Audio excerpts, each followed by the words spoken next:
بسم اللہ الرحمن الرحیم۔ السلام علیکم ناظرین اکرام، مڈل ایسٹ کی سیاست میں نیا بھونچال آ گیا۔ ایرانی حکومت کی دعوت پر طالبان وفد تہران پہنچ گیا۔ ایران اور طالبان کے درمیان بڑی ڈیل کی توقع۔ دوسری جانب سعودی عرب اور امریکہ میں ہلچل۔ طالبان کا ایران کا دورہ کرنا سعودی عرب اور امریکہ کو ہضم کرنا مشکل ہو گیا۔ ایران طالبان کے ساتھ مل کر کون سی بڑی گیم کھیلنے جا رہا ہے؟ بائیڈن انتظامیہ کے دوحہ معاہدے پر نظر ثانی کے اعلان کے بعد طالبان کا دورہ کرنا کسی بڑی تبدیلی کی جانب اشارہ کرتا ہے۔ دوسری جانب سعودی عرب نے بھی علماء کانفرنس پر طالبان کو آنے کی دعوت دے دی۔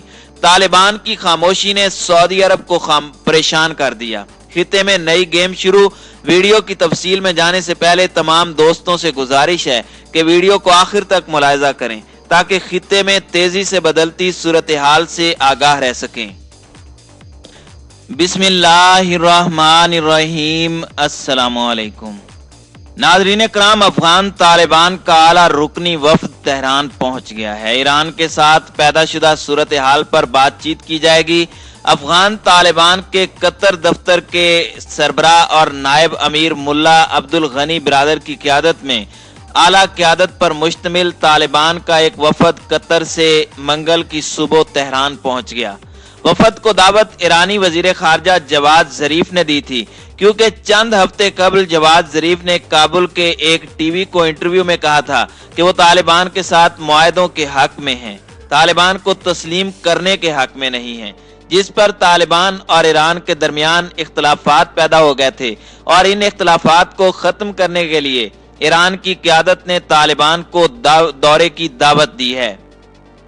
ناظرین اکرام، یہ دعوت ایک ایسے وقت پر دی گئی ہے کہ جب افغان حکومت کی اپیل پر سعودی عرب افغانستان کے حوالے سے ایک علماء کانفرنس کا انعقاد کر رہا ہے۔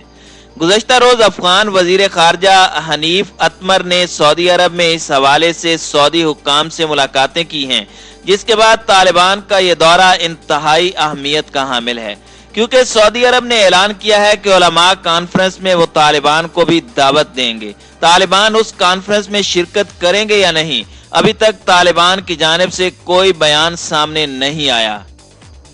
ناظرین اکرام، اسی دوران افغانستان کے مختلف علاقوں میں افغان طالبان کی کارروائیوں میں مخبروں سمیت 20 اہلکار ہلاک، جبکہ 25 نے طالبان کے سامنے سرنڈر کر دیا ہے۔ انٹیلیجنس سروس اہلکاروں اور افغان فوجوں پر طالبان نے جوز جان، ننگرہار اور خوست صوبوں میں حملہ کیا ہے۔ صوبہ جوز جان کے صدر مقام شبرغان شہر کے تورخیل کے علاقے میں واقع فوجی چوکی پر طالبان نے حملہ کیا، جس میں ایک کمانڈر ہلاک ہونے کے علاوہ 2 ٹینک تباہ، 2 اہلکار مزید ہلاک جبکہ 4 زخمی ہو گئے ہیں۔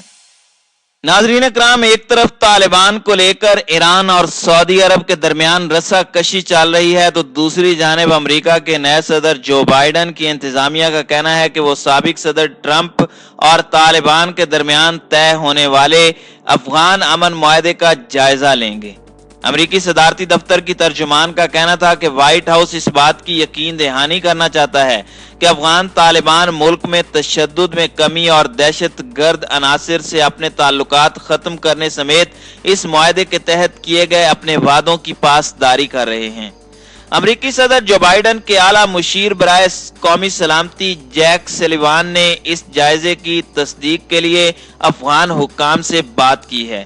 افغانستان میں حالیہ چند ماہ کے دوران ٹارگٹ کلنگ کے واقعات کی ایک نئی لہر دیکھنے میں آئی ہے۔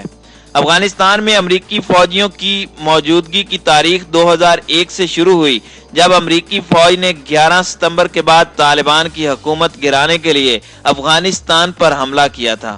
تاہم وقت گزرنے کے ساتھ ساتھ یہ تحریک طالبان ایک عسکریت قوت کی حیثیت سے دوبارہ منظم ہو گئی اور 2018 تک منتخب ہونے والی حکومتوں کے لیے ایک خطرہ بنی رہی اور افغانستان کے 2/3 سے زیادہ حصے میں سرگرم عمل رہی۔